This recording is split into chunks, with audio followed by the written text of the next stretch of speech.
Hi, இன்றைக்கி என்னென்னு பார்த்தீங்கன்னா, என்கிட்ட இருக்கிற அடினியமில் இது வந்து ஒரே குப்பா ஸ்ட்ரெயிட்டாக இப்படியே வளர்ந்துட்டுருக்கு. ஸோ இதை வந்து கட் பண்ணி விடலான்ட்டு ஒரு பிளானில் தான் இன்றைக்கி வந்து நான் எடுத்து வச்சுருக்கேன். ஏன்னு பார்த்தீங்கன்னா, இது வந்து நேராக அப்படி வளரப்போ பூவெல்லாம் மேலே வந்து பூக்கும்போது கொப்பை அப்படியே சரிஞ்சிருது. இப்போ நான் வெட்டி விட்டேன்னா இதிலேருந்து நிறைய தளிர் சைடு வந்து பிரான்ச்சஸ் வந்து நிறையா வருங்கிறக்காக நான் வந்து அதை வெட்டி விட்றேன். ஸோ வெட்டி விட்டதுக்கப்புறம் என்ன பண்ணணுன்னா, அடினியமுக்கு முக்கியமானது வந்து ஃபங்கஸ் வந்து வரும், அதோட வேரல்கள் வரும்.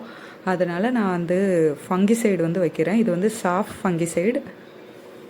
ஸோ நீங்கள் அடினியம் வச்சுருந்தீங்கன்னா கண்டிப்பாக அது வந்து யூஸ் ஆகும். நீங்கள் ஒவ்வொரு கொப்பை வெட்டும் போதும் நம்ம வந்து சாஃபை வந்து அதில் போட்டு விடணும். அப்போ தான் ஃபங்கஸ் எதுவும் வராமல் இருக்கும். ஸோ இது 2 மந்த்துக்கு அப்புறம் எப்படி இருக்குதுன்னு பார்க்கலாம். ஸோ நான் நினச்சது வந்து அங்கங்கே ஒவ்வொரு கொப்பு வரும்னு பார்த்தேன்.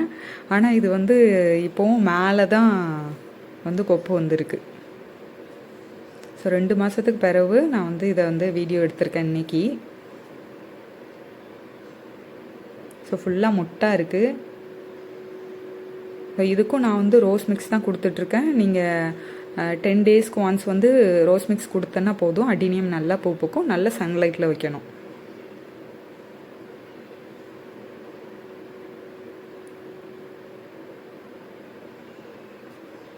செடி உங்களுக்கு எப்படி இருக்குன்ட்டு கமெண்ட் பண்ணுங்கள், உங்களுக்கு பிடிச்சிருந்தா. ஓகே, தேங்க்ஸ் ஃபார் வாட்சிங். நெக்ஸ்ட் ஒரு சூப்பரான வீடியோவில் பார்க்கலாம்.